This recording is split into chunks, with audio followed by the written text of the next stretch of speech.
بمزدلفة ورموا ونهروا وهلقوا بمنا وذكروا الله عند المشاعر العظام. الله أكبر. ما اهتزت النفوس شوقا إلى المدينة المنورة على ساكنها أفضل الصلاة والسلام. الله أكبر. ما اجتمع المسلمون في هذا اليوم وهو أشرف الأيام. الله أكبر. ما صلوا ونهروا وشكروا الله على نعمة الإسلام. الله أكبر. ما قرأ الناس قول الله عز وجل والفجر وليال عشر والشفع والوتر والليل إذا يسر هل في ذلك قسم الذي هجر. الله أكبر. الله أكبر. الله أكبر. الحمد لله ثابت وجوده العظيم جوده الكثير موجوده متجه العالم ومقصوده ورب ومعبوده فله صلاة عبيده وركوعه وسجوده وتسبيحه وتهليله وتحميده واستغفاره وتكبيره وتمجيده وصومه وفطره وحجه وعيده وعبادته كلها وتوحيده وهو العظيم الأكبر وكل شيء دونه حقير واصغر وهو الغني أما أداه وكل شيء سواه فقير إلى رحمته الواسعة وفضل الأكبر. الله أكبر. الله أكبر. الله أكبر. نحمده تعالى جعلنا مسلمين وهدانا بسنة سيد المرسلين وكتاب المبين إلى خير شريعة وشرف الدين.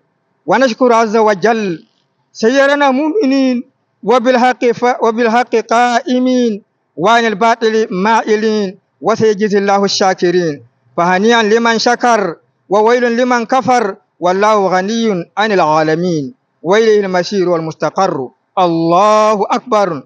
ونشهد أن لا إله إلا الله وحده لا شريك له جعل الأعياد مواسم أفراح الطائعين وأيام سرور المتعبدين.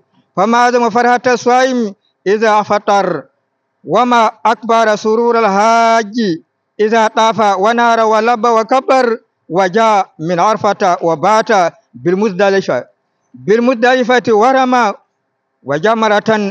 وجمرة العقبة وحلق أو قصر. الله أكبر.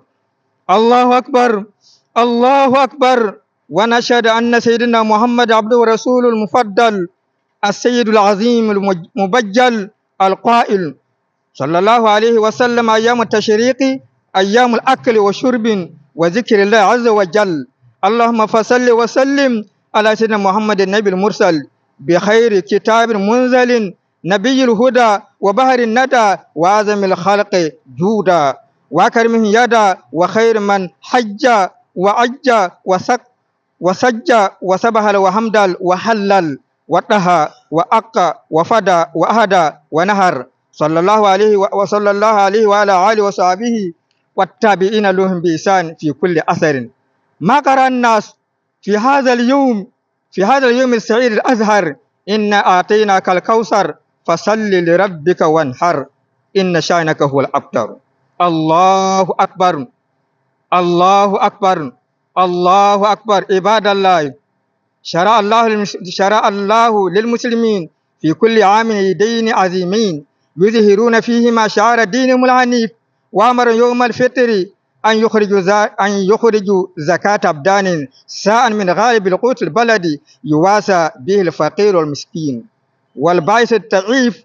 ويوم النهر أمرهم بالأداء وحثم عليها وندم إليها وجعل ذلك من أفضل ما يتقرب به العبد إلى رب الخبير اللطيف.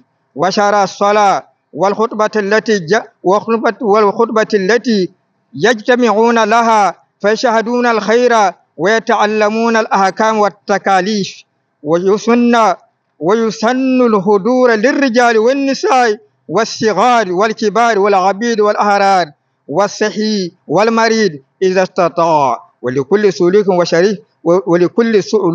وشريف يرفعون أصواتهم بالتكبير ويسارعون في التبكير يمسكون عن الطعام والشراب حتى يصلوا وعليهم السكينة والوقار. وقد لبسوا من الثياب كل جديد ونزيف بمظهر العز والعظمة يبرزون لأعدائهم أذلة على المؤمنين أعزة على الكافرين رحماء بينهم تراهم ركعا سجدا يبتغون فضلا من الله ورضوانا سيماهم في وجوههم من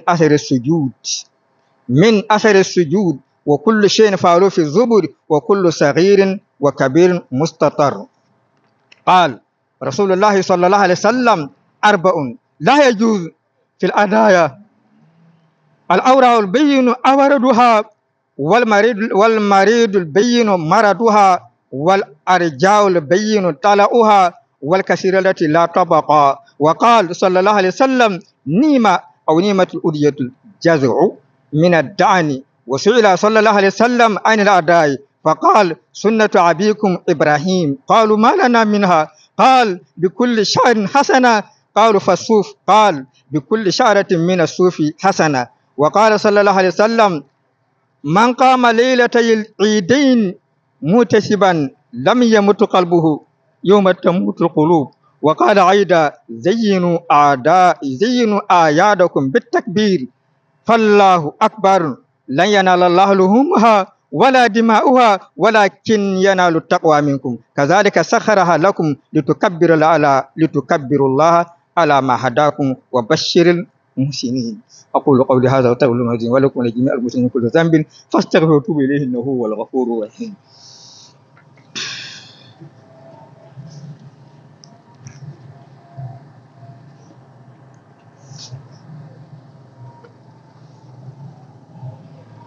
الله أكبر، الله أكبر، الله أكبر، الله أكبر، الله أكبر، الله أكبر، الله أكبر. ما ذبح المسلم التيه، ما ذبح المسلم تهية وجاء في هذه الأيام بالصدقة والهدية وتقدم إلى الله بصلاح الأعمال وخلوص النية. الله أكبر. ما تلاقى المسلمان فتعانقا وتصافحا ونسيا ما كان بينهما من الخصام فتسامحا أو تصافحا.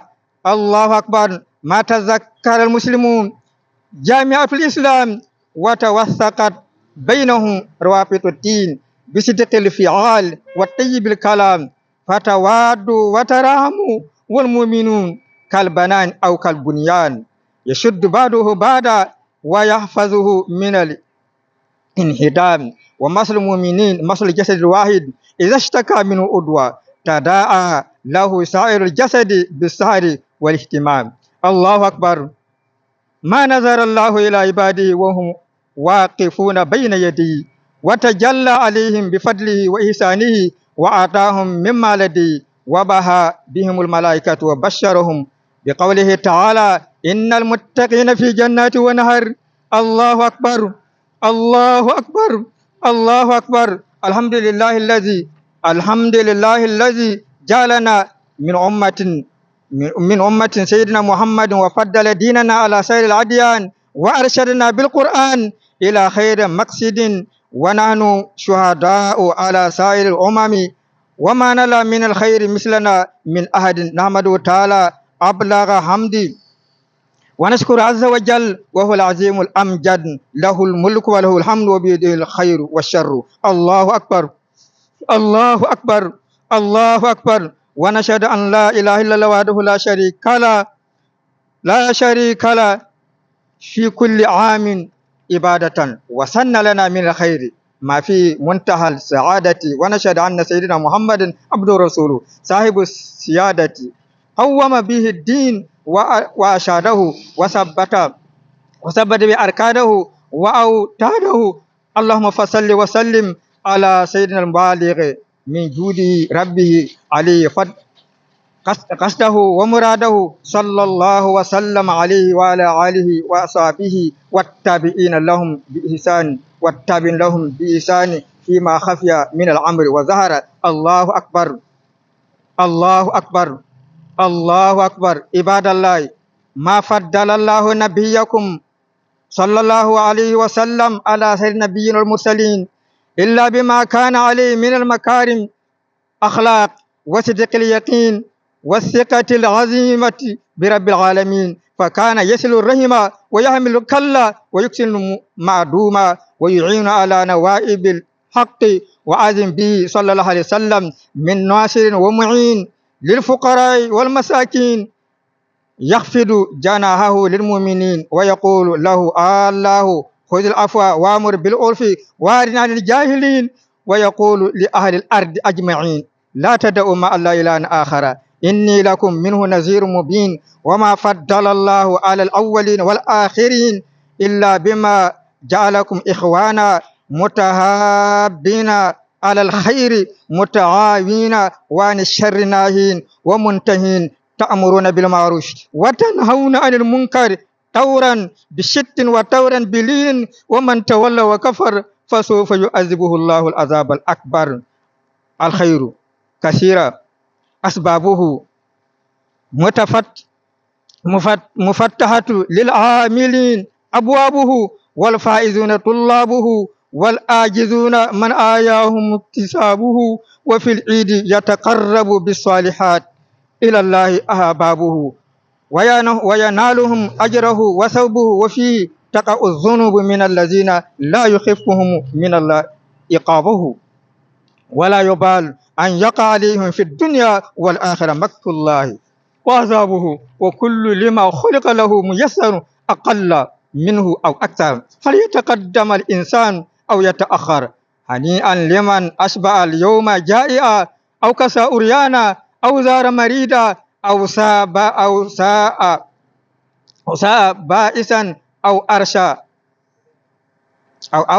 أو أرشد حيرانا أو أبر آباؤه وأمهاته ووصى اليوم على زوجته وأبنائه وبناته أو ذكر الله قلبا ولسانا تسبيحا وتهليلا وقرآنا وصلاة وسلاما على عظم الناس شؤنا وأرفعهم مكانا ومرشدهم إلى الله زرفاء ودانا سيد البشر سيد البشر وأكرم البدو والهرد والحطر والمنزل عليه في محكم الآيات والسور إن الذين يبايعونك إنما يبايعون الله يد الله فوق أيديهم فمن نكث فإنما ينكث على نفسه ومن أوفى بما عاهد عليه الله فسيؤتيه أجرا عظيما. يا أيها الذين آمنوا صلوا عليه وسلموا تسليما. الحمد لله. اللهم أحسن عاقبتنا في الأمور كلها أجرنا من خزي الدنيا وعذاب الآخرة. اللهم اصلح لنا ديننا الذي هو عصمة أمرنا وأصلح لنا دنيانا التي فيها معاشنا وأصلح لنا آخرة التي فيها معادنا وجعل الحياة زيادة لنا في كل خير وجعل الموت راحة من كل شر. اللهم أجعل خير أمرنا آخرا وخير أملنا خواتما وخير أيامنا يوم نلقاك فيه. اللهم إنا أسألك عيشة هنية ومرد غير مخزن ولا فادهن. اللهم إنا أسألك خير المسألة وخير الدعاء وخير النجاة وخير العلم وخير العمل وخير الثواب وخير الحياة وخير الممات وثبتنا وثقل موازيننا وحقق إيماننا وارفع درجاتنا وتقبل صلاتنا وغفر خطيئاتنا وأسألك الأولى من الجنة. اللهم إنا أسألك موجبات رحمتك والسلامة من كل إثم والغنيمة من كل بر والفوز بالجنة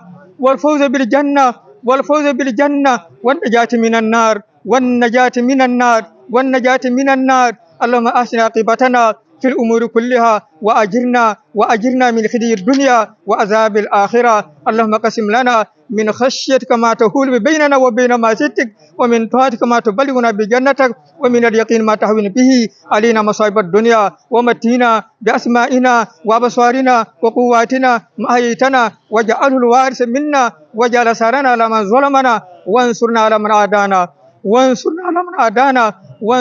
من عادانا ولا تجعل مصيبتنا في ديننا ولا تجعل الدنيا كبر همنا ولا مبلغ علمنا ولا تسلط علينا من لا يرحمنا. اللهم لا تدع لنا ذنبا إلا غفرته ولا هما إلا فرجته ولا دين إلا قضيته ولا حاجة من حوائج الدنيا والآخرة إلا قضيتها يا أرحم الراحمين. ربنا آتنا في الدنيا حسنة وفي الآخرة حسنة وقنا عذاب النار. ربنا تقبل منا، ربنا تقبل منا، ربنا تقبل منا. اللهم احفظنا، اللهم احفظنا، اللهم احفظنا من كل بلاد المسلمين جميعا. اللهم احفظنا من كل بلاد المسلمين جميعا يا رب العالمين. سبحان ربنا رب العزة عما يصفون وسلام على المرسلين والحمد لله رب العالمين.